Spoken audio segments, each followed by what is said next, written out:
不管你在线上，在家里面或者是在你工作的地方，或者是我们在实体这边，我们都邀请你跟我们一起来祷告。这几天我们看到新北的这个疫情好像又慢慢又变得比较严重，但是我们并不担心，我们相信透过祷告，我们一起来撑住台湾。所以弟兄姐妹，你的祷告是很重要的。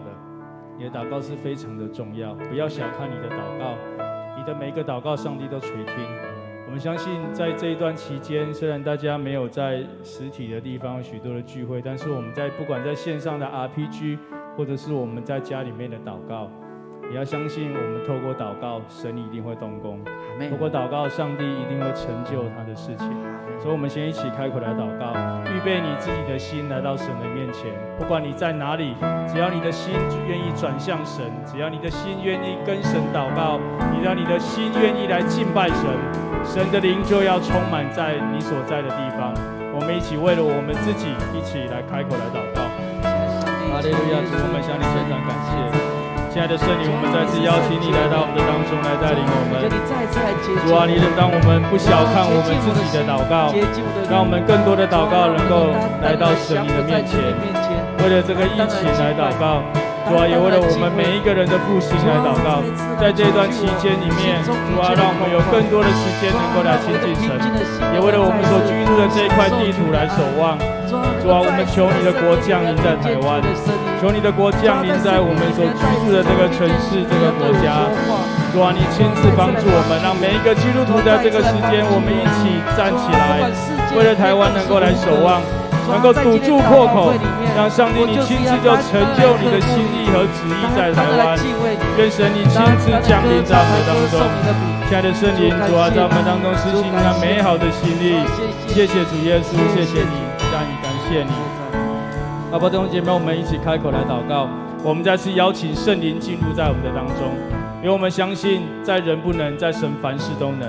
但是我们需要圣灵来开启我们的心，我们的灵。我们知道，我们必须要依靠圣灵，因为我们不是靠车，不是靠马，乃是依靠上帝的灵方能成事。我们一起开口来祷告，不管你用方言，或者是用悟性。我们邀请圣灵来到我们的生命的当中，来充满我们，来带领我们，一起开口来祷告。哈利路亚！希啦啦啦啦，希啦啦啦啦，希啦啦啦啦啦啦，希啦啦啦啦啦。阿爸爸爸爸爸，希啦啦啦，希啦啦啦啦啦啦啦，希啦啦啦啦啦啦啦，希啦啦啦啦啦啦。在右在前在后，希啦啦啦啦啦啦啦，希啦啦啦啦啦啦啦，希啦啦啦啦啦啦。亲爱的圣灵，我们邀请你来到我们的当中。邀请你来到我们每一个，不管在实体或是线上的人，只要愿意开口来邀请你，主啊，圣灵你就进他们当中，进到每一个弟兄姐妹，进到每一个家庭的里面，进到每一个愿意敞开他们的心，邀请你来去他们的心中的人。圣灵你亲自的动工在他们的当中，谢谢耶稣，谢谢圣灵，感谢你，主啊，我们邀请你来到我们当中，来带领我们今天晚上的聚会从头到末了。我们多渴慕来到神你的殿中来敬拜你，多渴慕每时每刻，从早晨到夜晚，能够在你的面前，能够来与你亲近。谢谢你，愿神你与我们同在。祷告靠耶稣基督的圣名，阿们。好不好，弟兄姐妹，我们一起站立起来。不管你在家里，或者是在我们任何的地方，我都邀请你一起站立起来，我们一起拍手来赞美我们的神。我们在他的宝座前一同来敬拜他，与众天使一起来敬拜他。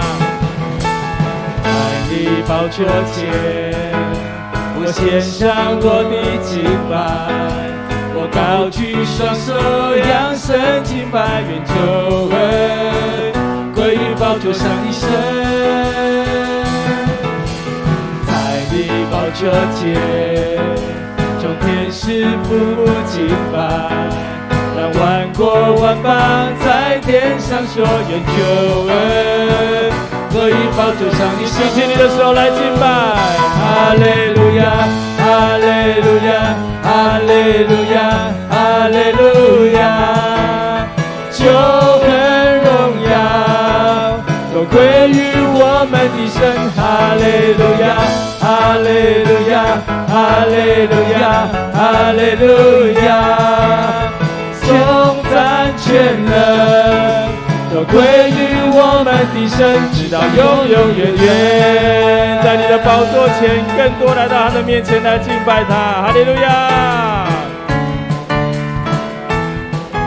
更多来拍手来称谢神。在你宝座前，我献上我的敬拜，我高举双手，扬声敬拜，愿救恩归于宝座上的神。在你宝座前，从天使夫妇敬拜，让万国万邦在天上说，愿救恩归于宝座上的神。哈利路亚，哈利路亚，哈利路亚，哈利路亚，哈利路亚，众人荣耀都归于我们的神。哈利路亚，哈利路亚，哈利路亚，哈利路亚，颂赞全能都归于我们的神，直到永永远远。更多更多更多更多在他的面前献上敬拜。我们要与众天使一起来到神的宝座前来敬拜他。在你宝座前，我献上我的敬拜，我高举双手，扬声敬拜，愿救恩归于宝座上的神。在你宝座前，众天使夫妇敬拜，愿万国万邦在天上说，愿救恩归于宝座上的神。我赞美你，哈利路亚，哈利路亚，哈利路亚，哈利路亚，救恩荣耀都归于我们的神。哈利路亚，哈利路亚，哈利路亚，哈利路亚，颂赞全能都归于我们的神，直到永永远远。哈利路亚，哈利路亚，哈利，更多更多更多更多来到他的面前来敬拜他，愿一切救恩荣耀都归于你，都归于我们的神。哈利路亚，哈利路亚，哈利路亚，哈利路亚，颂赞全能都归于我们的神，直到永永远远。唱哈利路亚，哈利路亚，哈利路亚，哈利路亚，哈利路亚，救恩荣耀都归于我们的神。哈利路亚，哈利路亚，哈利路亚，哈利路亚，颂赞全能都归于我们的神，直到永。高举你的双手来敬拜他。哈利路亚，哈利路亚，哈利路亚，尽情的来敬拜他。唯有他配得我们歌颂和赞美。都归于我们的神。哈利路亚，哈利路亚，哈利路亚，哈利路亚，颂赞全能都归于我们的神，直到永永远远。颂赞和全能都归给你，颂赞全能都归于我们的神，直到永永远远。再次说，颂赞和全能都归给你，颂赞全能都归于我们的神，直到永永远远。哈利路亚，哈利路亚，主我们赞美你，称颂你。哈利路亚，一切欢呼掌声都归给你，主啊，你配得我们歌颂和赞美。主啊，你坐在宝座上，坐着为王，将权直到永远。哈利路亚，赞美你，赞美你，耶稣，赞美你，圣灵。主，谢谢你，感谢你，赞美你，感谢你。弟兄姐妹，你知道当你敬拜的时候，我们就与天上的众天使一起在神的宝座面前来敬拜。但是有一件事情，神说孩子，你的心要转向神，你的心要转向神，你的心思意念要回转向神。我们每天有许多的工作，有许多烦恼的事情，有许多的事要做，但是到神面前来的时候，让你的心思意念能够来思想神的美好，思想那位爱我们的神，拯救我们的神，保守我们的神，施恩给我们的神。所以我们来到他的面前，我们要跟神说，主啊，你来对我说话。每次我来向你敬拜，向你祷告的时候，不是只有我跟你说话，我们的神是乐意对我们说话的神，但是我们要留时间给神。你要跟神说，主啊，你来对我说话，我愿意来听。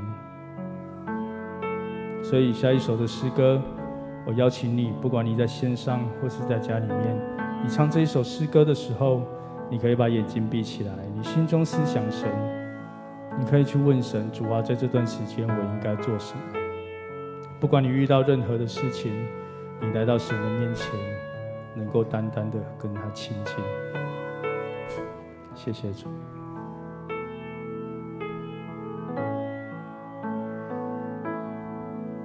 我的心安静在你面前，我会聆听听你的声，我的心安静在你面前，我会聆听听你的声，我会默听我心所听，放了家己，予你引带。你是信实的上帝，你是永远的照伴，有你引带，我拢总免惊。你的手轻轻牵我，你永远无放撒我，用我一生，予你的旨意伫这。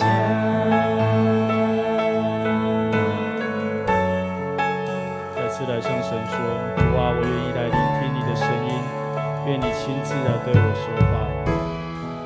我的心，我的心安静在你面前，我会聆听听你的声，我的心安静在你面前，我会聆听听你的声，我会默听我心所听，放了家己，我领带。你是信实的上帝，你是永远的照伴，有你引带，我拢总免惊。你的手轻轻牵我，你永远无放撒我，用我一生，予你的旨意伫这。你是信实的上帝，你是信实的上帝，你是永远的照伴，有你引带，我拢总免惊。你的手轻轻牵我，你永远无放撒我，用我一生，予你的旨意伫这。好不好，弟兄姐妹，我们有几分钟的时间，让我们能够让我们的心能够安静，跟圣灵说，圣灵，请你来对我说话，让我知道神你要对我的旨意是什么，让你的心能够平静安稳，享受在与上帝同在的美好。哈利路亚。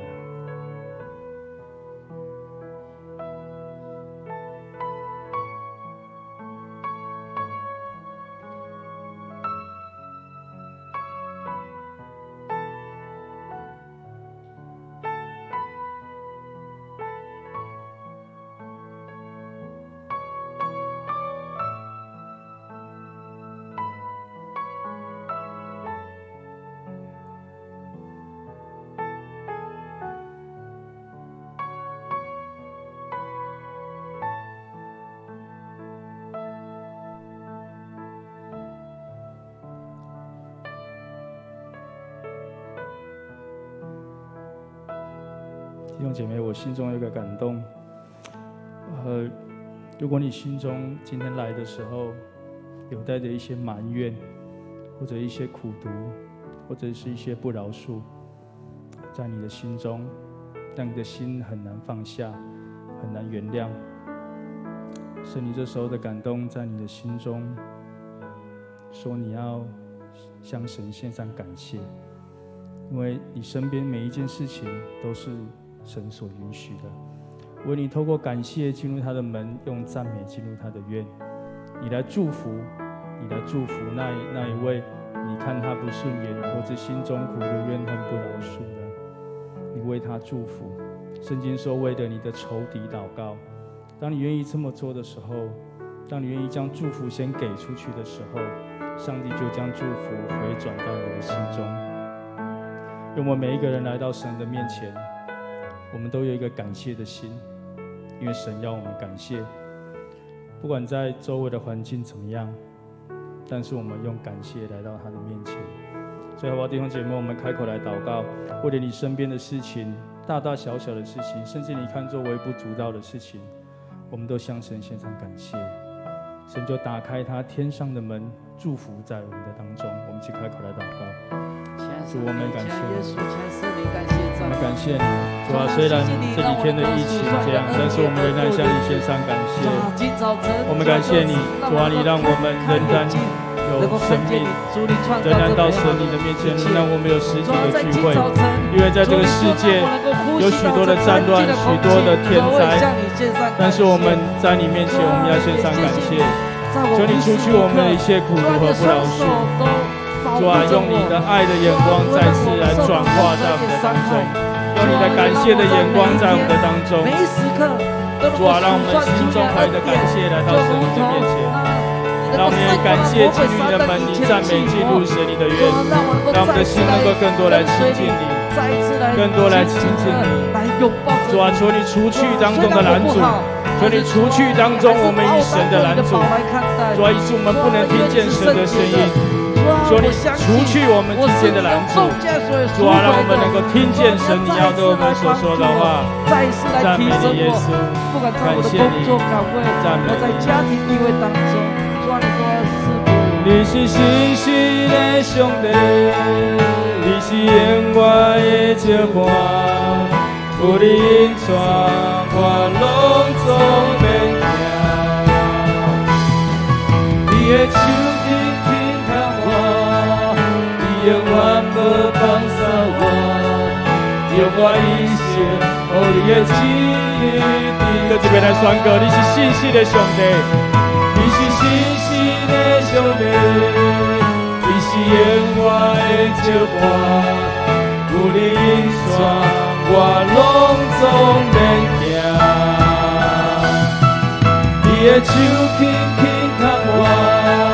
你永远无放手我，用我一生，予你的旨意伫这。你是信实的上帝，你是永远的接伴，有你引带，我拢总免惊。你的手轻轻牵我。你永远无放手我，用我一生，予你的旨意伫这。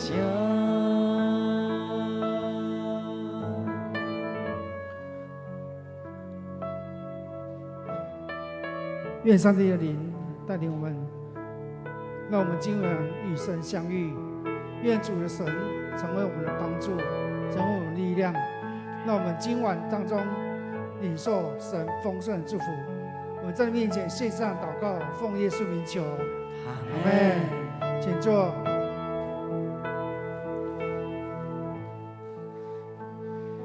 各位兄弟姐妹平安。在我们还没攻读神的话之前，我们有没有兄弟姐妹愿意今晚来分享见证的？有没有今晚来分享见证的？我上礼拜已经讲了我的药可以减量。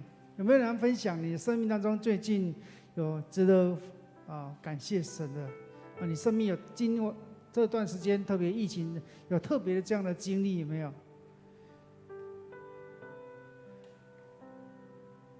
如果没有，我们来攻守神的话，我们一起来看出埃及记第19章1到第7节，我们来看神的话。我们一起来攻读，来，请以色列人出埃及以后，满了3个月的那一天，就来到西奈的旷野。他们离了利非定，来到西奈的旷野，就是在那里山下安营。摩西到上帝那里，耶和华从山上呼唤着说：“你要这样告诉雅各家，晓谕以色列人说：我向埃及人所行的事，你们都看见了，且都如因将你们的背在翅膀上带来归我。如今你们若实在听从我的话，遵守我的约，就要从万民中做属我的子民，因为全地都是我的。你们要归作祭司的国度，为圣洁的国民。这些话要告诉以色列人。摩西招了民间的长老来，将耶和华吩咐的话都在他们面前陈明。愿上帝祝福听他的话又愿意去行的。各位兄弟姐妹平安。实在我们要真的在疫情之后，我们要整个教会要再兴起复兴的火。过去我看我们的教会的，在疫情之前，我们的祷告会是很多人。那疫情之后，经过3个月，似乎人敬拜的人并没有回到那么多，所以我们真的要跟我们兄弟姐妹说，我们要热切的敬拜神。1个人敬拜神，跟10个人敬拜神，跟100个人敬拜神，那是氛围不一样。为什么不一样？整个唱歌的氛围。整个祷告的氛围，整属灵的氛围都不一样。阿们。所以有一次我去韩国参加牧者访韩，我为之震撼的是，韩国的那个如意岛纯福音教会，他们几万人一场，几万人在做礼拜，那个诗歌唱起来，他们唱的诗歌是一般我们唱的圣诗就是一般的圣诗而已，没有什么特别敬拜赞美。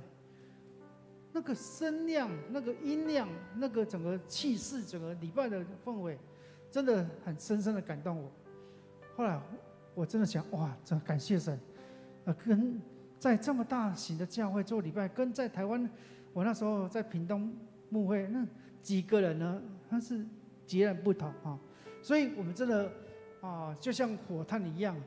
火炭会烧中秋节快到了，火炭会烧不是因为一根火炭很会烧，而是很多火炭集中起来，那个热度的彼此的感染，让那个温度提升起来，让炭火能够起火，能够烧起来，是这样。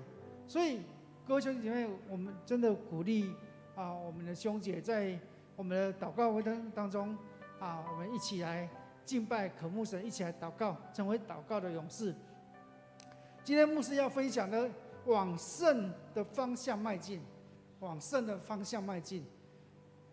我记得我2006年我从神学院毕业，派到屏东水里寮担任传道师。刚好派到屏东之后的隔一年，我是05年去，06年2006年的时候，中会传道部刚好办一个圣地考察，然后有个牧师很俏皮说，那个要用台语讲，起圣地就袂起圣地，起圣地就袂起圣地啊。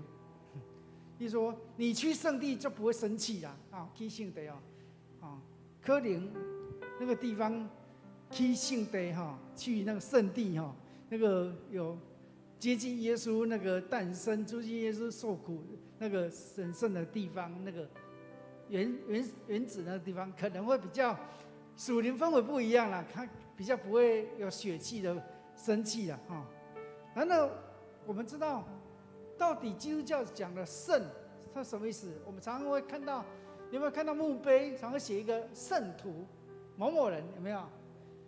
那如果拜拜的人墓碑会写什么？显考，显考什么那为什么基督徒会圣徒呢？那个圣是什么意思？圣经告诉我们，当以色列百姓出埃及刚好满3个月的那一天，那一天到底哪一天？我们如果从犹太历来算，以色列百姓出埃及那一天是3月1号，他指的那一天就是3月1号。以色列出埃及的时候是从1月开始走，1月他们走了几天？走了16天。2月份他们走了几天？30天。他们走到2月底到3月1号的时候，总共几天？36天。前面16天，后面30天，这样几天？46天，我算错了，这样46天。到3月1号，他们总共走了46天的路程。这一天，我们看到他们走得非常累。圣经说，他们离了利非定，来到西奈的旷野，就在那里的山下安营。他们来到西奈旷野的地方，西奈旷野的地方并不是一个很高的地方，然而西奈旷野有一个特色，那特色就是那里有很大平原，可以足以让所有几百万的以色列百姓在那里安营扎营。所以我们真的知道，那个西奈旷野那个地方，就是百姓他们离开埃及走到第一个目的地。然而他们走到西奈旷野的时候，发生什么事？摩西到神那里，耶和华从山上呼喊他说：“你要这样告诉雅各家，小谕以色列人说：我向埃及人所行的事，你们都看见了，且看见我如鹰将你们背在翅膀上带来归我。”各位兄弟们，摩西受呼召，走到法老面前，为的是要跟法老说，让神的百姓离开埃及。如今百姓果真也离开埃及了，而且走到西奈旷野。所以对于摩西来讲，他完成了第一个上帝托付给他一个使命，这个使命就是让百姓离开埃及的地方，他做到了。所以我们看到摩西比任何人都高兴，因为他完成了上帝给他交付的任务。所以当百姓来到西奈旷野的第一件事情，开始扎营，准备住的地方。然而摩西却怎么样？放下东西，跑到神面前，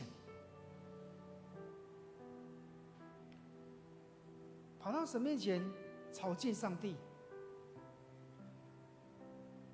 上帝就这样呼召，告诉摩西：我向埃及人所行的事，你们都看见了，且看见我如鹰将你们背在翅膀上带来归我。所以上帝告诉过去你们在埃及地的，你都看见了。这句话是什么？这句话就是上帝用过去的历史回顾的方式、倒带的方式，告诉百姓：你们过去出埃及的时候，我怎么带你们？那么去想一下。所以可见，他们是被上帝带领的。这些百姓也从被上帝带领当中经历到上帝在其中的作为。什么作为？神让埃及人遭遇了10个灾害，神让他们的长子一夜之间都被灭了。所以我们看到，在整个出埃及的过程当中，在人看好像摩西在带百姓出埃及，然而你看到，不是就要带他们走出来，他们走出来的背后还有法老的军队在追杀。上帝在在埃及人当中行了神迹奇事，阻挡了这些后来的追兵，也让法老渐渐死了那条心。你看到圣经当中，埃及法老他经历了10个灾害，但每一次经历灾害之后，他悔改，去，过不多久又反悔了，又要把以色列百姓要抓回来，反反复复。你会看到，人岂不是这样吗？当人要顺服神的时候，上帝，我这次我听你的，才立约没有多久，才立志没有多久，马上怎么样？又回到原本的状况，原本罪的状况。就像葛兆新牧师，他形容就像女生的头发，轻轻一拨，回来原来的样子。法老的生命就如同很多人的生命，很多人想归向主，一时的悔改，一时的痛哭流涕，一时的立约，然而却没有成就他后面成圣的生命，常常在罪跟成圣当中翻来覆去。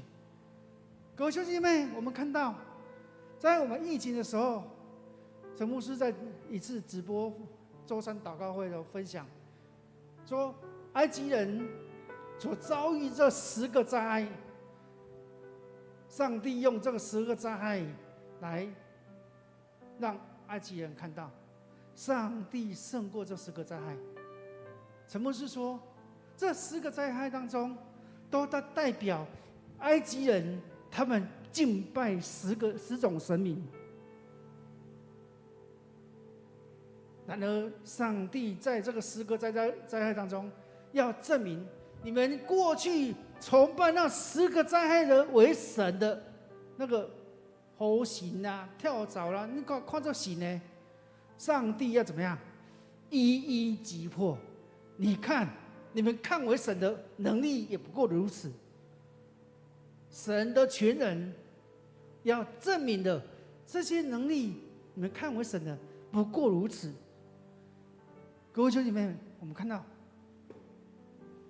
神要透过这样的作为，来让埃及人、让以色列百姓眼前看到的神的大能胜过这一些。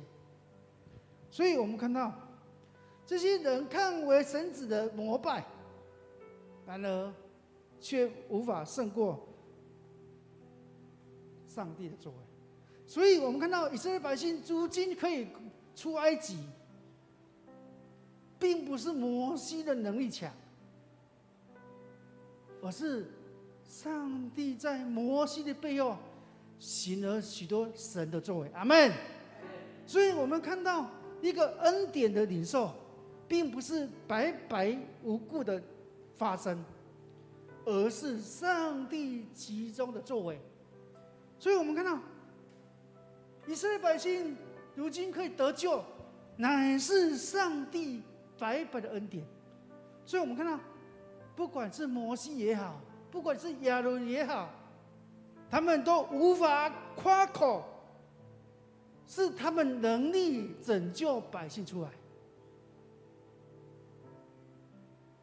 从人的眼睛看好像是，但从信仰角度看，他们的背后有那看不见的能力的手，成为他们帮助。所以我们看到，上帝用动物来比喻，上帝这样说：且看见我如鹰将你们背在翅膀上，带来归我。各位兄弟姐妹，鹰，谁知道鹰的台语怎么讲？老鹰啊，哪有对，哪有？我有一段时间有一个冲动，想去买哪有来骑啊。我喜欢老鹰啊，但我发现可能会让我起戏了哈。我喜欢老鹰的那个叫声。我有一次去关南亚哈，台南关南亚，那听到那个老鹰叫声。那我一开始也不知道那是老鹰叫声。那仁武教会有一个退休牧师叫标学良牧师，他带我去。他说：“牧师，你听那声音是什么声音？”我说：“鸟叫啊，什么声音？”他是哪些的叫声？我从此爱上那种声音。我就听到哪些的声，那种叫声，我就觉得全身舒畅，如鹰展翅上腾。我喜欢那种老鹰的动作，那种动物。然而，老鹰是万鸟之中的王。为什么上帝会比喻我如鹰，把你们背在翅膀上？因为我们知道老鹰是万鸟之王，它的飞行的速度极快，它的体型，它的捕捉动物的能力都胜过其他的鸟类。所以，上帝用这样的动物形容它像老鹰一样，他要把以色列百姓背在翅膀上，干嘛？展现他的全能，展现他的力量。所以，如果你看到老鹰展翅上腾，如果你看到美国那种国鹰，有没有？头是白色的，我更喜欢那种鸟，头是白色的那种鸟，张开飞的时候，那个整个雄姿啊，那个很大只，在空中盘旋的时候，哇，那真的是看起来就觉得哇，不愧是真是老鹰，你会叹为观止。所以各位兄弟姐妹，我们看到上帝如鹰鸟一样，背着百姓自由飞翔，如同以色列百姓被上帝带着出埃及，在这个过程当中，关关难过关关过。为什么？因为上帝成为他们的拯救，所以让百姓透过上帝的带领，离开那个束缚他、捆绑他、虐待他的埃及地。这些百姓成为他所喜悦且看重的选民。上帝不仅招选他、拣选他，上帝也养育他们，让他们认识神。透过律法，让他们认识神，让他们在属灵生命当中成长，成为一个成熟的百姓，可以承担上帝国度的人，可以成为一个服侍的人，见证基督的人。所以各位我所爱的家人，我们基督徒要如同这样，上帝拯救我们，我们在属灵生命当中认识他，我们不是停留在这个婴儿阶段，我们要不断的让自己的属灵生命不断的成长成熟，以至于我们成为上帝使用的工人。神透过你我的生命当中来服侍他人，来见证基督。所以我们前几天陈牧师我们在这里帮好几位受洗，或许我不知道在现场当中我们有没有人是受洗的其中一个，但牧师要分享，基督教信仰当中，不是受洗就是终结，受洗是开始，是你跟主的关系的开始。受洗不是你从此拿到天国门票的开始啊！我这里啊，我一定会进天国。受洗是你跟神的关系开始，是培育你的灵命成长的开始。所以，当我们受洗之后，我们要接受进一步装备训练，让我们属灵生命当中越来越成熟，让我们有能力去承担上帝的国度。阿们。让我们生命当中成为服侍人的仆人。阿们。所以今天没有足够的装备，没有足够的能力被培育，他是没有能力的。他会一直停留在如同婴孩一样，像婴儿一样不断的呵护啊，哭了哦，哪里不舒服啊，尿不湿了啊，肚子饿了，常常就被呵护的状态下被大汉，这种叫属灵巨婴是没有办法承担的。你看婴儿能承担什么？他只能被服侍而已，他不能承担什么。所以，身为一个基督徒，各位兄弟妹，我们也要从神的话语当中、培育当中、真理当中，成为长大成熟的人。所以我们看到以色列百姓经历到上帝对他们的心意。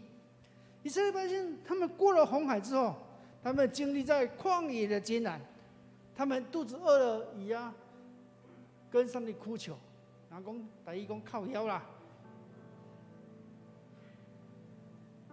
不都腰了靠腰，就还餐，如同孩子一样，没水了，甲上帝爱啦，对不对？上帝在那旷野当中不断供应丰盛的恩典在这百姓身上，上帝也在这旷野的日子当中听到百姓不断埋怨的声音。然而，因为摩西在上帝面前为百姓的代求，神没有因为百姓的埋怨降灾祸与他，因为摩西的代求使神的恩典成为他们的祝福。所以我们看到，这就是属灵遮盖。摩西身为上帝的仆人，他不只会带领百姓，他也会在属灵上，在神的面前为百姓代求，成为百姓的遮盖者。所以我们看到，这一切都让百姓在这出埃及的路程当中化险为夷。因为什么？神在他们走当中，白天用云柱，晚上用火柱。所以以色列百姓在旷野的40年当中，从来都没有一天离开过上帝的带领。白天也照顾，晚上也带领。在这40天当中，虽然在人看来是非常黑暗的、困苦的日子，一无四季，什么都没有的情况下，神都带领他们。神的带领的目的是什么？要让百姓归向他们。过去的百姓什么，在埃及地甘心为奴啊，他们被带出来的时候，还跟摩西埋怨：“哦，我们在埃及地把饼吃到吃到有孙。”他们在埋怨神都没有肉，神就让他们吃到什么？吃那个天上降的肉，怎么样？从鼻孔喷出来，代表什么？神的丰盛恩典足以供应他们多余了。所以我们看到，神这么做，就是要让百姓回归在他面前。所以，上帝带领他们出埃及之后，神这么说：“如今你们若实在听从我的话，遵守我的约，就要在万民中做属我的子民，因为全地都是我的。各位兄弟姐妹，我们看到，在神的话当中，如今你们若实在听从我的话，若是什么意思？若是上帝给百姓，你们如果愿意遵行的话，上帝给人一个很美好的礼物，就是自由意志。你若愿意选择遵守我的诫命，我就祝福给你们。所以各位兄弟姐妹，上帝给了一个自由意志，但一旦自由意志选择了，人就要为那个选择负起该有的责任。所以我们看到，上帝绝对不会强制或设定这个人必然必须要造机器人，必然时间到上帝你叫我做什么，好像没有自由思想。神不会这么做。神给人的最佳的礼物就是你有自由意志，你选择了，你就要为你选择所负起责任。所以上帝就要让百姓去选择，你要不要听他的话，你要不要你做他的祝福，你要不要做他的百姓。所以我们看到上帝很清楚说，听从我的话，遵守我的约，就要在万民中做属我的子民。各位兄弟妹，在这段经文当中，上帝告诉百姓盟约的条件：第一个，听从他的话；第二个，遵守他的约。所以，当你愿意听从、愿意遵守时，代表你有属灵的身份，你是上帝所拣选的。所以我们看到，当你是成为神所拣选的，神要恩待谁就恩待谁，神要怜悯谁就怜悯谁。你说真的吗？真的啊，因为这代表是属神的权柄。假设你有100万，你有100万在手，今天我要给林美长老，我就给林美长老；我今天我要给荣中组长，我就给荣组长。这个权在谁手中？在我的手中，代表我拥有的这样的权柄，因为是我的，我有主宰权。同样，上帝告诉百姓：如果你愿意遵守我的约，愿意听从我的命令的，你们就成为我的百姓，我就赐福给你们。这是上帝的权柄。所以各位兄弟们，我们看到，当我们受洗立约开始，我们就有这个身份，我们就成为蒙福的人，我们就拿到蒙福的资格。然而我们看到上帝说什么？在第6节说：你们要归做我的祭司国度，为圣洁的国民。这些话你要告诉以色列人。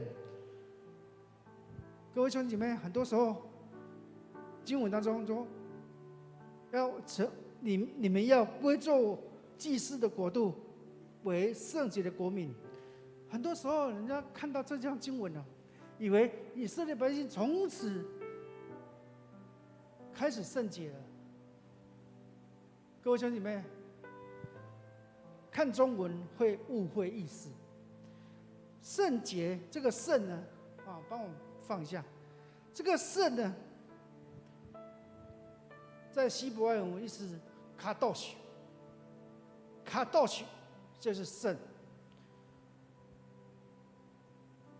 卡多许这个圣呢，不是说以色列人的属性或者本质，而是他归属。卡多许这个圣，意思是身份的改变，但不是本质的改变。卡多许，所以刚牧师说过了，是归属。当像台湾台湾大学他拥有台湾大学学生证身份，对不对？他的身份就是学生。那这学生的身份代表他已经完成了所有学业吗？不是，而是代表他的身份，他是台大的学生，不代表他是台大毕业的毕业生。所以这个卡多许就是说，我让你成为这个身份，这个身份，你有这个身份，你是归属于我，你有这个身份，但不代表你拥有。那你怎么样拥有？你要不断的增加你的内涵。所以一个台湾大学学生有这个学生的身份，他的内涵要不断的在大学当中接受教授的指导教导，让他不断的学习，让他完成了他学分之后，他拿到毕业证书之后，他就拥有这个合格的大学的文凭。所以我们看到圣洁的百姓，不是说我愿意归属于主，我愿意受洗成为主的门徒，从下一秒开始我就属于完全不会犯罪的百姓，不是，是你是归属于神，代表你的生命当中还在进行，还在改变，不是你完成的。所以各位兄弟姐妹，很多人把这个圣洁呢误导了，以为上帝的百姓应该受洗之后成为一个完美无瑕的人。事实上，你看以色列百姓，他们成为神拣选的百姓，有没有犯罪？有啦，继续犯罪。那你说为什么他们不是圣洁的百姓，为什么要继续犯罪？我说过了，那是一个身份的改变，不代表他已经完成了。所以以色列百姓在这圣洁的百姓这个过程当中，是不断的学习顺服神的话。所以各位兄弟姐妹，成圣不是要你马上成为圣洁这个身份，圣洁这个洁呢，是不断的改变，不断观念的改变，行为的改变。所以因信称义是什么？那个义是一个身份，我是上帝百姓，因信称义，我是属于义人。这是说我这个身份不是我完全不会犯罪的义人，而是这个身份。所以保罗才写信给哥林多教会说什么？说若有人在基督里，他就是新造人，旧事已过，都变成新的。旧事已过，都变成新的。你看中文都变成新的，对不对？好像下一秒就翻盘了，对不对？如果你看希腊文这个意思叫做过程。耶稣在基督里，他有一个过程，都变成新的。这个过程需要时间吗？需要时间。所以原文翻的意思说，若有人在基督里，他就是新造的，旧事已过，渐渐变成新的，这才对。原文翻译应该渐渐变成新的，渐渐变成新的，代表说它需要过程。所以如果你翻中文说都变成新的，哇，好像马上翻盘了，这是给人家很错误的印象。所以保罗意思说，在基督真理当中，我们要成为新造的人，我们不是一下子，我们需要时间，我们需要机会，我们需要观念的改变。阿们。所以就像蝴蝶在变成蝴蝶之前，它从毛毛虫到蛹到变蝴蝶当中，你看毛毛虫在蛹里面要多少时间，它才能破蛹而出，成为蝴蝶，对不对？各位，这在告诉我们什么？我们需要时间成长，我们需要时间成熟，我们才能够破蛹而出，成为一个漂亮的蝴蝶。同样，我们生命要成为神所喜悦的，要成为神所重用的工人，我们必须要不断的让自己有观念的改变，生命的改变，这都需要时间。所以透过这样的生命改变当中，怎么样让我们成圣？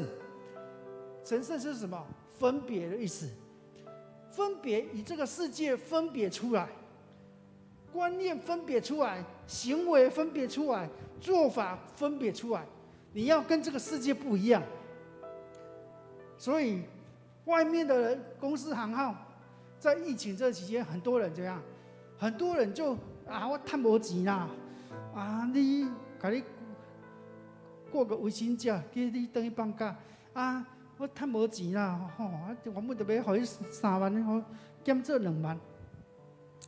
外面是这样做，然而，身为基督徒老板的你，你要用更大的能耐、更大的爱心，成就你员工的需要，照顾他们。所以，我们看到，同样的，我们生命当中，我们要被分别出来。我们看摩西，他被分别出来。过去摩西他靠着神迹带领百姓，现在摩西被提升，他单独可以见神。摩西被分别出来，亚伦被分别出来。当摩西的地位被确定之后，神叫摩西下山，然后他叫他跟亚伦再次上山。所以我们看到神的做事是有次序的，先叫摩西上山，当摩西上山之后再下来，在摩西跟亚伦再上山，代表神是有次序的，神是有次序的。所以亚伦是从百姓当中被分别出来，然后百姓呢也被分别出来。我们看到上帝对百姓说什么？上帝对摩西说，叫百姓不要越过界限，不可摸山，免得被击杀。所以百姓被上帝吩咐不可摸山，免得被击杀，与这个世界分别出来。祭司也被分别出来。神的话说，要叫亲近我的祭司自洁，恐怕我忽然出来击杀他们。所以从这里看到，上帝对他的百姓、仆人都有分别的要求，特别对祭司也特别的要求。所以祭司即使要进入圣殿当中，如果他生命当中没有自洁，没有自己洁净自己，他进入圣殿当中，他是会被上帝击杀的，因为你比温细不外。所以祭司要进去圣殿里面服侍的时候，他们必须要先认罪祷告，先洁净自己。所以祭司的要求比百姓还要求，为什么？分别。同样的，你的生命当中你要被分别出来，你要成为神所重用的，你要分别。分别的目的是什么？分别的目的就是让你跟人不一样，让人一看你的生命的见证，你生命的行为模式是跟人不一样，你跟那些没信的人不同款，是被分别的。所以我们生命当中，我们要走向圣的地方，就是你要走向神的地方。你要生命让神被雕塑，让神被要求，让神被琢磨，你的生命才会被分别、被改变。如果你没有被分别，你的生命就跟外面的一样，那他根本信耶稣，对不对？我哪来讨小三，外面也讨小三，我教会嘛讲教会，阮外口的人嘛安尼尔。恁内底咧修冤家阮外口嘛咧冤家，嘛安尼尔。你不信妈做我信耶稣安尼尔。我们没有被分别，没有被分别就没有办法见证基督。所以各位兄弟姐妹，我们一定要思考，我们生命当中你是否愿意被神分别出来？唯有被神分别出来，才是神所重用的。阿们。所以我们在门徒训练的课程当中，很重要的说，你要忍得住被要求，你要忍得住被提升。这样的生命当中是要让你被神使用。所以人的生命如果没有被神琢磨，神不会用它，因为那个不能用。所以求主帮助我们，让我们生命当中不断的在主面前来提升。我们一起来起立，来，我们一起来唱这首诗歌。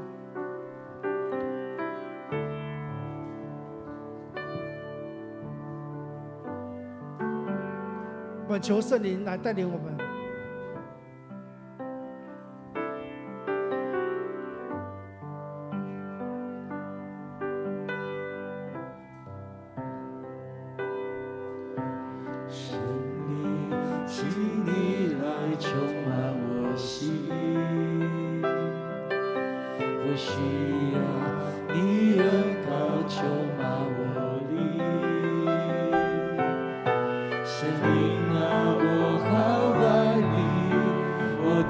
里让你牵引，而每一天我要更深爱你。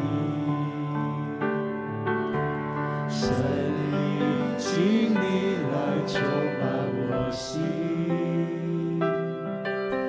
我需要你恩膏充满我灵。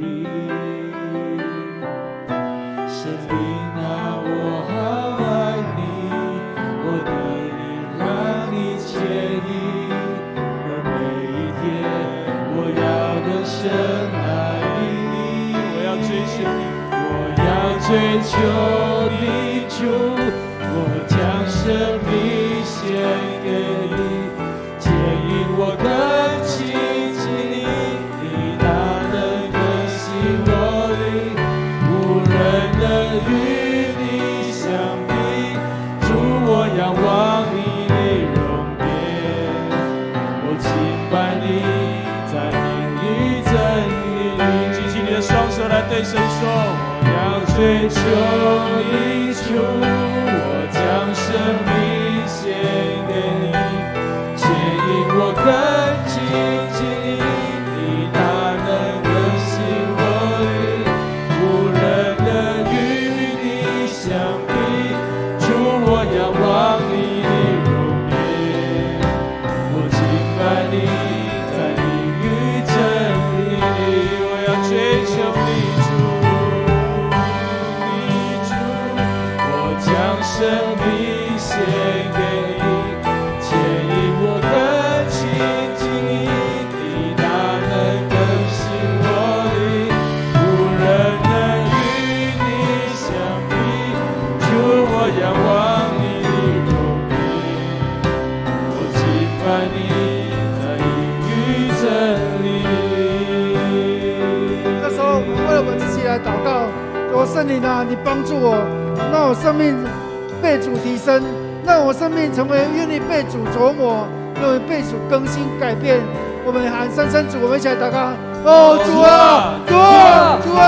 哈利路亚！谢谢你，谢谢你，献上祷告。主耶稣，求你的恩膏带领帮助我们的生命，不断经历我们再一次来经历圣灵的作为。我们生命当中有许多软弱，主啊，我们许多不合主心意的，主啊，求你，主啊，求你琢磨我，求你来磨练我，求你来顺服叫我，让我生命当中成为你所喜悦的，为主圣诞有光，在我们身上，成为主所喜悦中的人，世界结束的时候，主啊，现在主啊，我们在祷告，愿主你施恩带领，圣灵来与我同在，圣灵带领我们生命当中，你说你的恩典，你说你的祝福，主啊，圣灵也帮助我们生命当中不断的更新改变，然后让我们成为主所重用的。主啊，我们生命当中若不会改变，我们无法被主使用。主啊，我们有很多老我，很多不老我，很多的血气，以至于我们的生命当中阻碍着我们生命在这前世的带领与祷告。主啊，请你帮助我们。哈利路亚！下个路，下个路，下个路，下个路，下个路，下个路，下个路，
这时候为了我们教会的教牧团队、长职团队，为了我们的办公室我们的干事群，为了我们小组长，为了我们兄弟姐妹，我们的守望祷告，求圣灵的火临到我们当中，圣灵的火在我们当中做工，复兴我们当中。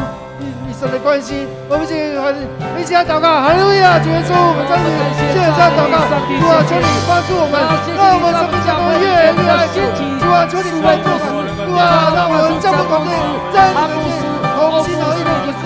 主啊，你祝福我们众多的仆人，在我们愿意跟随，主啊，我们愿意跟随他的带领，主啊，我们在你的面前，让我们成为这的境界，异象的帮助的教会，帮助我们生命当中他这个地区为主做工。祝我们长子团队，在这个团队，在这里面的弟兄姐妹们，都能成为教会的祝福，也是我们生命信心的祷告，愿上帝圣灵帮助。哈利路亚！谢谢主，你祝福我们所有的办公室团队，办公室团队，干事们的圣灵的恩典，众信徒家里的主啊，你用高他们不敢去祝我们，祝我们小组长，主啊，让我们小组长忍受你高摩的能力，喂养关怀，充满能力来服侍。祝我们的兄弟姐妹，让我们兄弟姐妹领受你的恩典，谢谢主，谢谢神，我们献上感谢，愿主你听我们祷告，哈利路亚！在这个教会，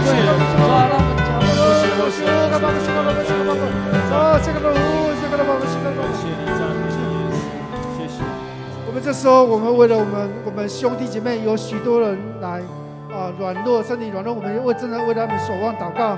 我们特别为了潘牧师潘牧师娘今天开刀出手术房，我们为潘牧师娘的身体祷告。我们为了潘牧师要照顾潘师母，还要牧养青年，我为了真的为他们祷告，守望祷告，求主怜悯医治的临到，让师母早日恢复。我们还有我们看到荧幕上有许多的兄姐身体软弱的，求主的医治。我们一起很赞声主，我们一起来祷告。主啊，主啊，主啊，主啊，主啊，感谢你在线上下高这里，在我们每一个弟兄姐妹的身上，主啊，特别的帮助潘师母，要仰望在主你手里，求你给我带来医治，谢谢主，用最好的生意，最好的器材来帮助师母，享受主啊，很顺利的让他师母照下来恢复的工作，主啊，就恳求你再一次用让我们再一起彰显在最后的身上。主啊，每看见这几天我的他不是，主啊，他不是，他身体有疲累，有身上你会加添力量给他，主啊，他所想的，主啊，都是不给他。主啊，将来很多弟兄姐妹们身体软弱的，心里软弱的，主啊，那个医治的双手拉到你在他们身上，让他们肉体心理上慢慢得着医治。主啊，在人不能在主你凡事都能，主啊，让我们每一天都能够再次用那个喜乐的心来医治生活上的那些病痛，在这个帮助我在这个医治他们，在医治，医治你快快的临到我们身上，不能得到神灵的医治呢，奉耶稣的完全敬拜，唱歌来敬拜我们，亲自让我们身上能够见证神。祈求你主，我将生命献给你，牵引我更亲近你，你大能更新我灵，无人能与你相比。主，我仰望你的容颜，我敬拜你在灵与真理里。各位兄弟姐妹，我们真的要为我们的国家祷告。我们知道这几天德尔塔病毒从双北、桃园进来可能我们国家的疫苗政策防疫政策，我们真的要为了国家来祷告，求主帮助，让这疫情不要再回到3级警戒让国家能够真的恢复的过往的平静。我们真的要成为国家的守望者。我们一起来开口，来为我们国家来祷告，愿上帝的恩带领，全能的指望，全能的上帝，主啊，恳求你再次怜悯我们，主啊，恳求你再一次来帮助我们。主啊，我们看到这几天，主啊，这个COVID-19，主啊，在我们台湾，主啊，开始扩张起来了。主啊，恳求你再一次来接力，你再一次来掌权，主啊，让这个疫情能够完全的止住。主啊，不管在大人或在小朋友身上，主啊，快来除去。主啊，你帮助我们，主你帮助我们。主啊，再一次让我们能够再一次回转归向你。主啊，恳求你不要再撇下我们。主啊，恳求你双手再次来医治我们，帮助我们，怜悯我们台湾，拯救我们台湾。主啊，我们需要你的帮助。主啊，也让我们，主啊，如果我们做错败你的事情的，主啊，恳求你再次饶恕我们。主啊，我们来到主你面前，再一次求主你赦免我们，饶恕我们。主啊，让我们再一次回转向我们。主啊，我们再一次更多祷告，才知道主你是帮助我们的主，主你是那又真又活的主。主啊，你是那又真又活的王，我们渴慕你，渴慕你，再一次在我们台湾里面要彰显你的爱。主耶稣，我们这时候为了我们的国家来举手祷告。主啊，求你让我们国家在最近祭司的染疫造成了孩子染疫，国小学生染疫幼稚园老师染疫，孩子染疫。主啊，也造成我们许多百姓又陷入那个惶恐当中。主，你是赏赐平安的神，愿主你帮助我们，让这一波的疫情能够尽早的止息。主啊，恢复过往的平安，如同主你对风雨说止息了吧。主啊，求你听我们祷告，帮助我们台湾在疫苗注射当中提升了注射率，让台湾早日恢复过往的平静。主啊，你是赏赐平安的神，愿主你施恩带领听我们祷告，让我们台湾领受你属天的恩典及祝福。我们在你面前守望祷告，奉耶稣名求，阿们。好，我们坐下。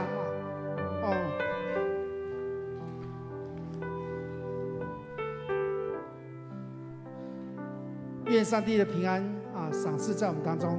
我们今晚的祷告会到此结束，愿上帝赐福你平安。